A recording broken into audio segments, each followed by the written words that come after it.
Kada, jei ne dabar, jei ne metų sandūroje, norima svarstyti, svajoti, planuoti. Svajonių namai ar namas irgi šventinio laikotarpio diskusijų tema. Ar būstas pigs ar brangs, lietuviai yra tokia tauta, kuriai nuosavas namas yra lyg siekiamybė, lyg tradicija. Tad jeigu svajojate, svajonėse raskite vietos ir labai racionalioms detalėms bei sprendimams. Jeigu mes norėsim, mes rasim alternatyvų. Labai dažnai klausia, pavyzdžiui, klausimų, ką rinktis, gelžbetonį surenkamą kaip denginį, monolitinę plokštę ar, pavyzdžiui, daryti medinę, medinių sijų. Man labai sunku yra atsakyti. Aš galiu pasakyti, kuom jos skiriasi iš kainos pusės žiūrint. Bet aš galiu tik patart galbūt arba savo asmeninę nuomonę pasakyti, pavyzdžiui, dėl ilgaamžiškumo. Arba, pavyzdžiui, labai dažnai būna irgi tokių atvejų, kai mes šiandien galvojam, kad mums reikia tokio paprastesnio varianto, tai įsivaizduokite atvejį, ne? O šiandien mes statom namą ir turim finansinę situaciją tokią, kokią mes turim, ar ne? Pavyzdžiui, yra vidutinė ta finansinė situacija. Ir vien dėl to finansinio tokio pajėgumo mes pasirenkam šiek tiek pigesnius sprendinius. Pavyzdžiui, pasiemam medinę perdangą, ne medinį denginį. Bet, pavyzdžiui, pasikeičia situacija po kokių 5 metų pas jūs finansinė radikaliai, jūs tampa turtingesnis, daugiau uždirbat ir sugalvojot, kai jūs norit ant stogo džakuzį pastatyti. Taip sugalvojot, nes, pavyzdžiui, sklype vietos nėra. Viskas, nebepadarysit. Ir tam tikri sprendiniai jums užkerta kelią kitiems sprendiniams ateityje. Ir žinokit, tokių atvejų tikrai yra daug ir jų yra tikrai labai daug.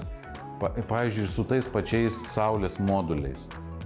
Yra tokių stogo dangų, kur primontuoti saulės modulius yra labai keblu, arba netgi sudėtinga, arba net per brangu. Nes tiesiog jie nesitvirtina, blogai tvirtinas, reikia kažkokių specialiamentų ar dar kažko tai.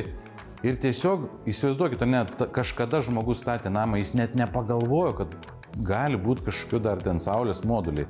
Arba jeigu jam tada sakė, kad tu gal ten pagalvok dar, nes reikės tokios technologijos. Tai jis turbūt sakė, gal tu durnas esi, tikrai aš niekad gyvenime nedėsiu saulės modulių. Bet praėjo 10 metų ir jo nuomonė kardinaliai pasikeitė. Tai kartais tiesiog, jeigu jums kyla klausimas, kurį vis tik variantą pasirinkti, ar tokį, kuris jums ateityje galbūt leistų išpildyti jūsų kitas svajonės, arba net pavadinkim sapalionės kartais.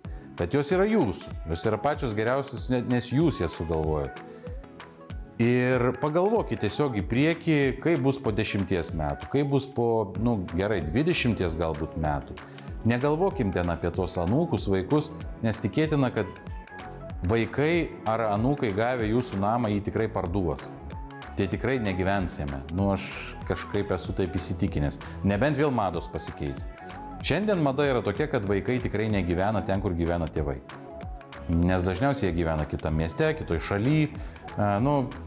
Labai retas turbūt, kuris vaikas tą namą toliau, pasirenkant tame name gyventi ir toliau. Tai statykit savo, turėkit viziją. Šiaip netgi rekomenduočiau projektuojant neužsifiksuot prie kažkokios dabartinės jūsų vizijos. Mąstykit plačiau, galvokit, kad jūs tapsit turtingesni, o ne bednesni. Ir neužkirskit savo kelio fantazijom, nes tikrai bus sudėtinga jas įgyvendinti, jeigu pasirinksit ne tuos sprendinius. Gal ne masažinė vonia balkone ar ant stogo yra svarbiausia svajonės detalė. Bet nepamirškite, kad svajoti reikia, o realus gyvenimas ir svajonės kartais skiriasi. Tačiau svajonės yra savotiškas gyvenimo variklis.